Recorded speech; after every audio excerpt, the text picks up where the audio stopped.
ताज़ा खबरों के लिए कोणार्क न्यूज़ को सब्सक्राइब करें और बेल आइकन ज़रूर दबाएं। अपना शहर, अपनी बातें, अपना शहर, अपनी बातें, सुबह शाम हर रोज आपके लिए लाते, हम आपके लिए लाते।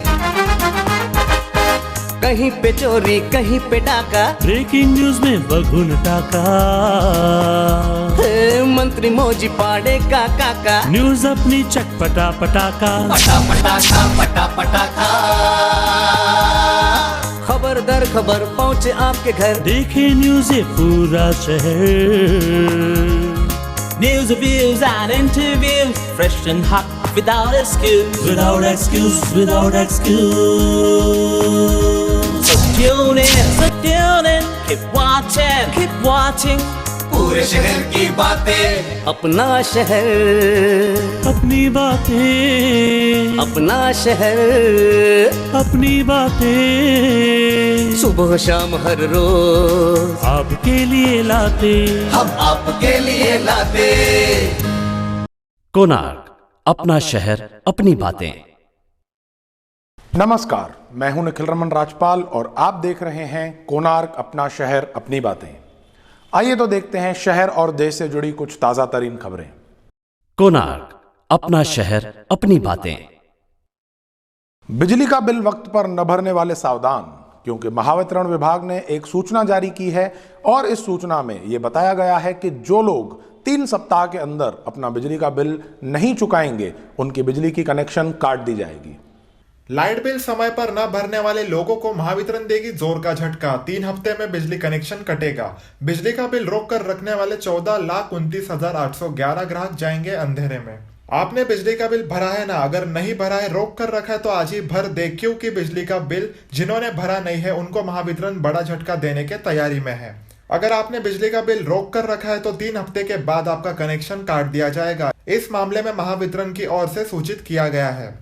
महाराष्ट्र के घरेलू, वाणिज्यिक और औद्योगिक वर्ग के 14,29,811 ग्राहकों के बिजली के बिल बाकी है। इन ग्राहकों ने 1 अप्रैल 2020 के बाद एक भी बार बिजली का बिल नहीं भरा है और बिल न भरने पर अगले 3 हफ्ते के बाद कार्रवाई की जाएगी।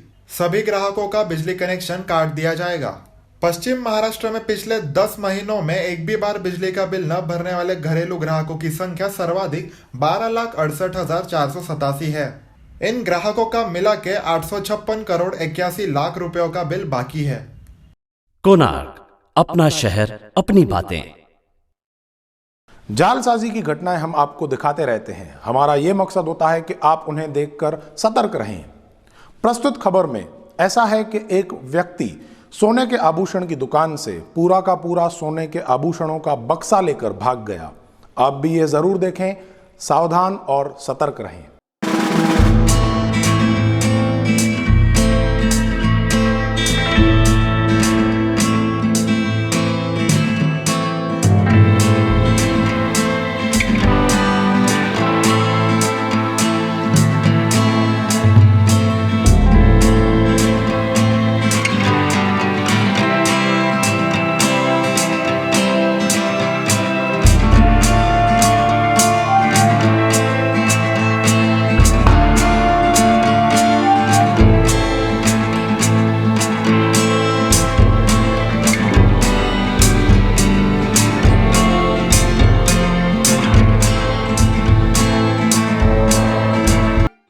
कोणार्क, अपना शहर अपनी बातें। उल्लासनगर का और सार्वजनिक शौचालय का आपस में एक आंतरिक संबंध है। इस बारे में ज्यादा जानकारी दे रहे हैं हमारे प्रतिनिधि कुणाल कपूर। एक बार फिर से हम आपको तस्वीर दिखाना चाहेंगे। इसके पहले भी काफ़ी बार जो है हमने खबर चलाई है। जो देखिए, जो शौचालय बनाए गए हैं,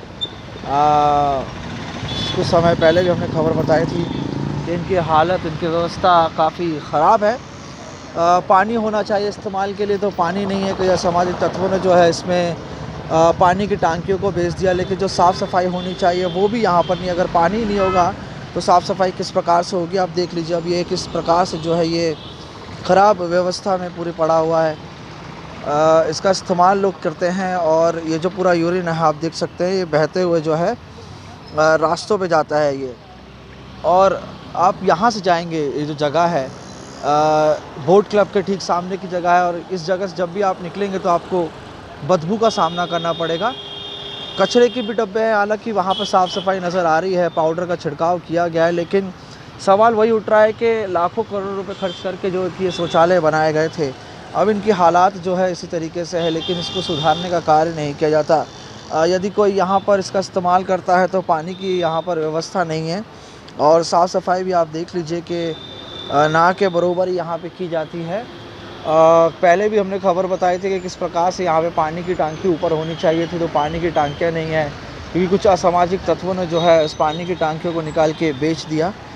लेकिन अब देखना यह है कि इतने करोड़ों रुपए खर्च करने के बाद जो कि ये शौचालय बनाए गए थे, अब इनके ऊपर किस तरीके का सुधार का काम किया जाता है, क्योंकि अब जो है जहाँ जहाँ पर ये शौचालय बने हुए हैं वहाँ पर जो है गंदगी का साम्राज्य है, और जहाँ पर भी ये शौचालय आपको नज़र आएंगे तो ये बात तो पक्की है कि वहाँ से आपको बदबू का सामना जो है करना पड़ेगा। और इस तरीके से जो कि इस शौचालय का जब इस्तेमाल करते हैं तो सारा गंदा पानी देखिए कि किस तरीके से बाहर आता है। Video journalist Kunal Kapoor, Konark news. Konark, अपना शहर अपनी बातें। उल्लासनगर महानगर पालिका महाराष्ट्र का सबसे ज्यादा टैक्स लगाने वाला महानगर पालिका है। इस विषय पर हमारे प्रतिनिधि ने उल्लासनगर के कांग्रेस अध्यक्ष रोहित साल्वे से की बातचीत। आइए तो जानते हैं क्या है उनका कहना। जी रोहित साल्वे जी, जिस प्रकार से आपने जो कि मुद्दा उठाया कि शहर में जो है बड़ी इंडस्ट्रीज या फिर कोई बड़े बिजनेस है जो वो नहीं स्टेबल हो पा रहे हैं, या जो है वो फिर बंद होकर जो है वापस जा रहे हैं, इसके पीछे क्या है बात, और किस तरीके से जो है टैक्स विभाग को लेकर आप उल्लासनगर महानगर पालिका पर इसके ऊपर कार्य कर रहे हैं? विषय ऐसा है कि उल्लासनगर में जो रेंटल प्रॉपर्टीज़ है, यानी एक ओनर अगर अपनी प्रॉपर्टी रेंट पे देता है तो रेंट पे अलग से टैक्स उल्लासनगर कॉरपोरेशन में है। काफ़ी सारे कॉरपोरेशन में ऐसा टैक्स है, लेकिन उल्लासनगर में ये सबसे हाईएस्ट है, यानी 73.5% टैक्स आपको मिलने वाले आमदनी में से कॉरपोरेशन को देना है, ये ऐसा रूल है। जबकि ये ऐसा कहीं भी पूरे महाराष्ट्र में या देश में मुझे नहीं लगता कहीं पे भी ऐसा कोई प्रकार का टैक्स है कि आपके आमदनी के ऊपर टैक्स लगाया जाता है। तो इसमें प्रॉब्लम ऐसा हो रहा है कि इतना टैक्स तो कोई अफोर्ड नहीं कर सकता। अगर आपको 10,000 भाड़ा मिलेगा एग्जाम्पल, तो 7,500 अगर 7,300 रुपये अगर आप टैक्स देंगे तो भाड़े पे देंगे क्यों प्रॉपर्टी। तो इसके लिए यहाँ पे चलता है एडजस्टमेंट में बोलते हैं रेंट का एग्रीमेंट कम दिखाओ, माना 10,000 भाड़ा है लेकिन एग्रीमेंट बनाया 3,000 का, फिर 3,000 के हिसाब से टैक्स दे दिया तो कर रहे। लेकिन इसमें गलती लैंड ओनर की है, प्रॉपर्टी ओनर की नहीं है, क्योंकि वो तो उसके आमदनी के लिए अगर ये कोई काम कर रहा है तो वो तो करेगा। गलती पूरी तरह ये सिस्टम के इस लॉ ये कायदा ही खराब है। जीबी में ये 2 बार ये आ चुका है, विषय पास हो चुका है। मेरी माताजी कॉरपोरेटर है, उन्होंने विषय लिया है, ये पास हो चुका है कि ये रद्द किया जाए, फिर भी ये रद्द क्यों नहीं हो रहा है। तो ये रद्द क्यों नहीं हो रहा है ये भी मैं बता चुका हूँ कि ये बेसिकली इसमें सब सेटिंग चल रहा है।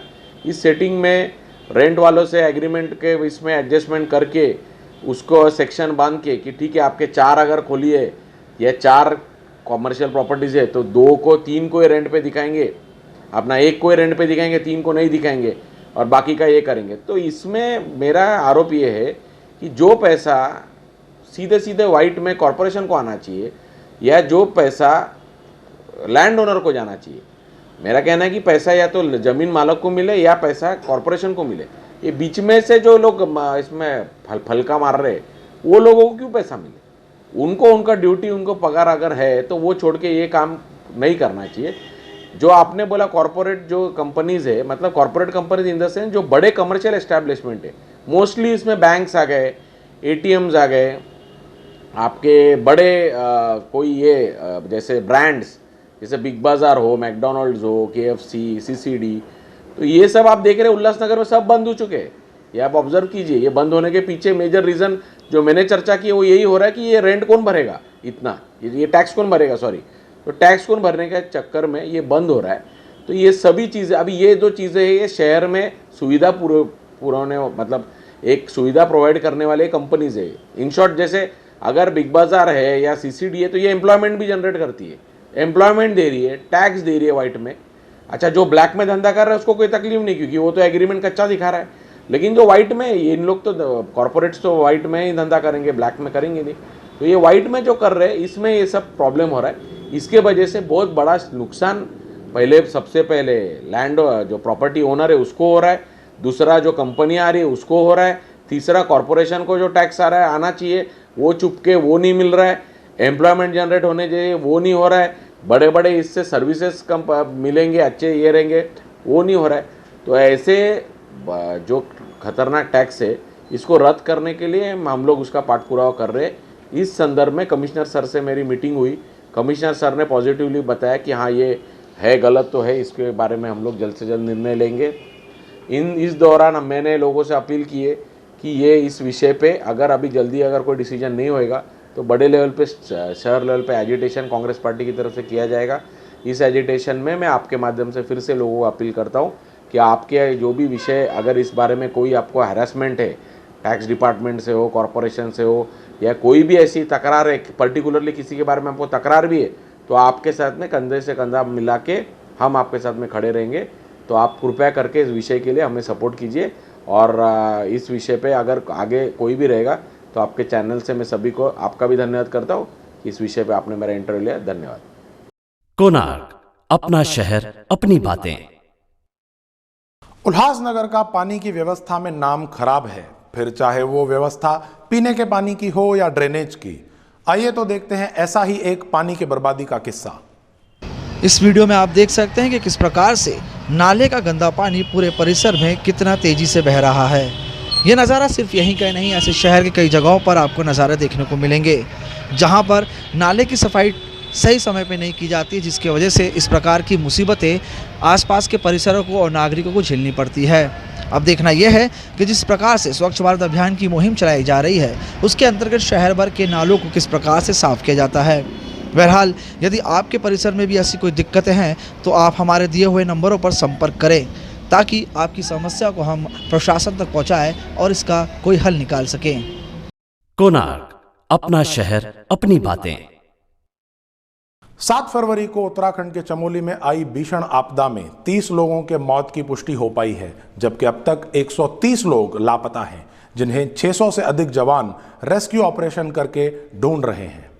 उत्तराखंड में आया महाजल प्रलय, यह दिल दहला देने वाला वीडियो आया है सामने। उत्तराखंड में हिम नदी फटने के बाद आया जल प्रलय बहुत भयंकर था, यह दर्शाने वाला वीडियो सामने आया है।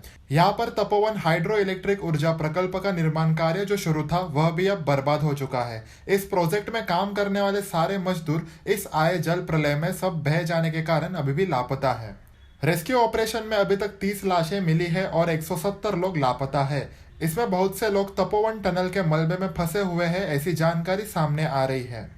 इस वीडियो में बड़ी तादाद में बर्फ और पानी की लहर ऊपर से आते दिख रही है और मजदूरों की आवाजें भी आप इसमें सुन सकते हैं। अरे टावर कैन भी गया, टावर कैन भी गया था। लेबर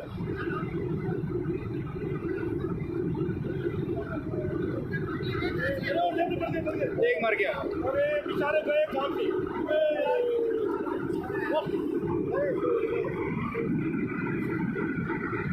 पहले भाग जाना चाहिए।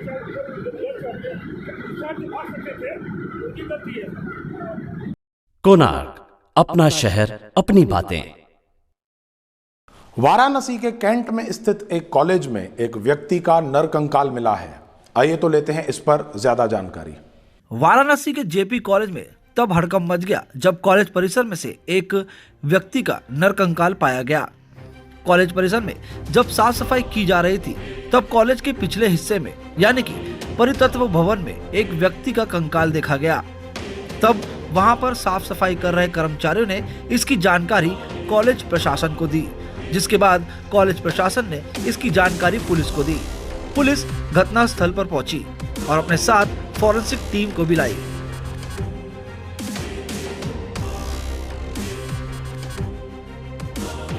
इस बाबत कॉलेज के प्रबंधक ने बताया कि कोरोना के समय में यहां पर क्वारंटाइन सेंटर बनाया गया था।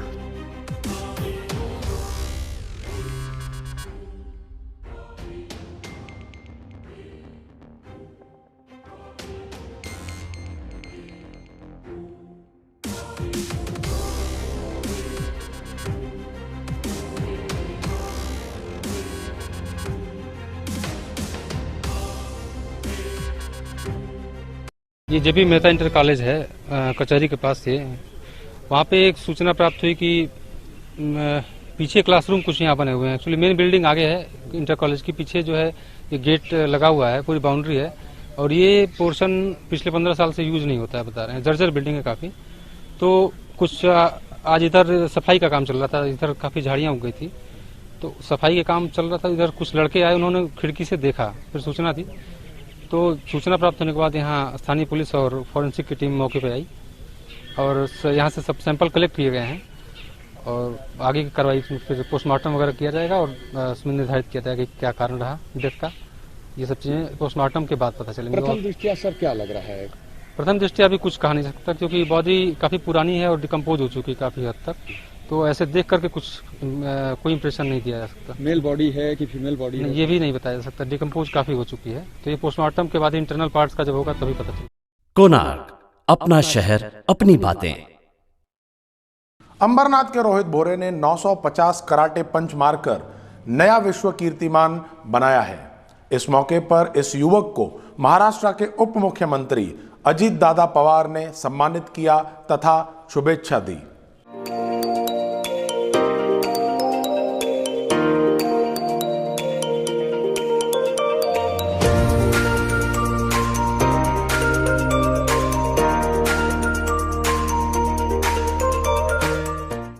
कोणार्क, अपना शहर, अपनी बातें। इंसानियत को शर्मसार करने वाली घटना तमिलनाडु राज्य में फिर से एक बार दोहराई गई। जलता हुआ कपड़ा हाथी पर फेंककर उस हाथी को मारने की कोशिश की गई। ऐसी घटना इस राज्य में पिछले 3 महीनों में चौथी बार दोहराई गई है।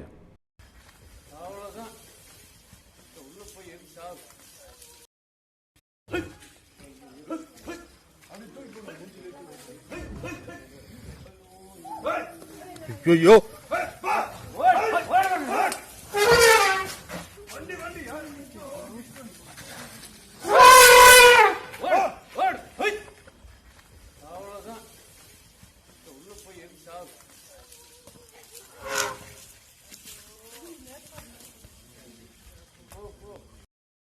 कोणार्क, अपना शहर, अपनी बातें।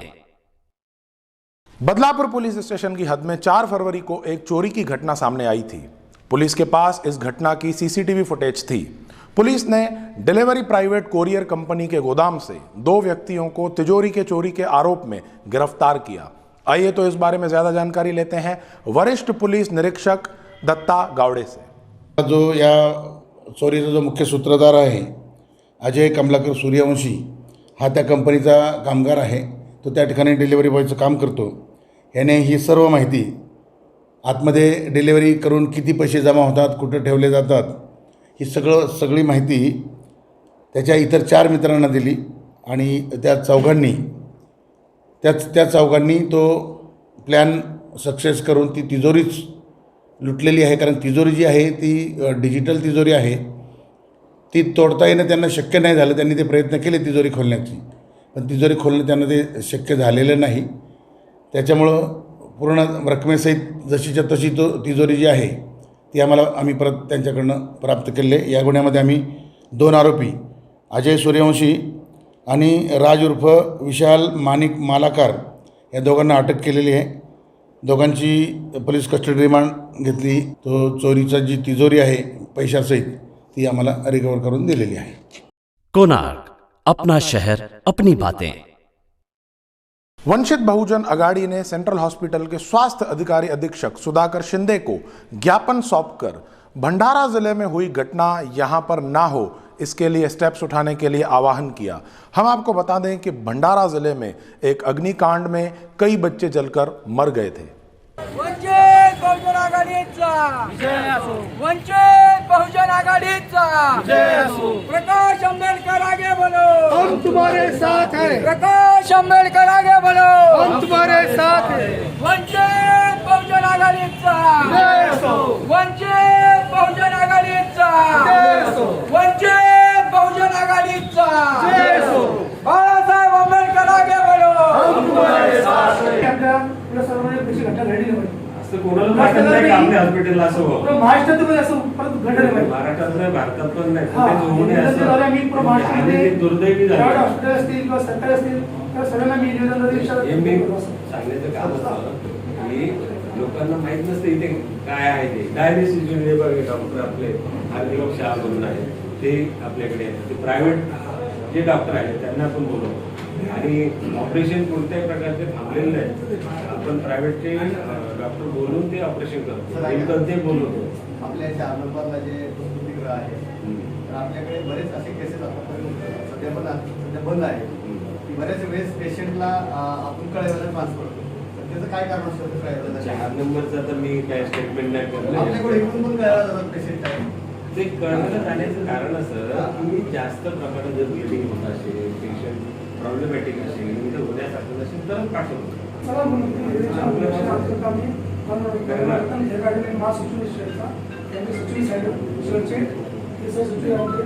उपाध्यक्ष आहेत, उपाध्यक्ष तुमच्या लोकांचं पण सहकार्य महत्वाचं आहे. काय माहिती ना, निगेटिव्ह गोष्टी जास्त असतात सरकारीच्या आणि ते मुद्दाम पसरवले जातात जेणेकरून प्रायव्हेट लोकांची प्रॅक्टिस चालेल असं त्याच्या पाठीमागे. आणि तुम्हाला सांगतो साहेब, आपल्या हॉस्पिटलला ह्या वर्षी 3 लाखाचं प्राइज मिळालं. महाराष्ट्रातून 8वा नंबर आपल्याला आला. कोणार्क, अपना शहर अपनी बातें। तो ये थी शहर और देश से जुड़ी कुछ ताज़ा तरीन खबरें। अगर आपके आसपास कोई ऐसी खबर है जो आप जनरल पब्लिक तक पहुंचाना चाहते हैं तो आप नीचे दिए गए नंबर्स पर हमें वो खबर भेज सकते हैं। हम उसकी जांच करने के बाद उसे अपने चैनल पर ज़रूर चलाएंगे। तब तक के लिए देखते रहिए कोणार्क, अपना शहर अपनी बातें। धन्यवाद।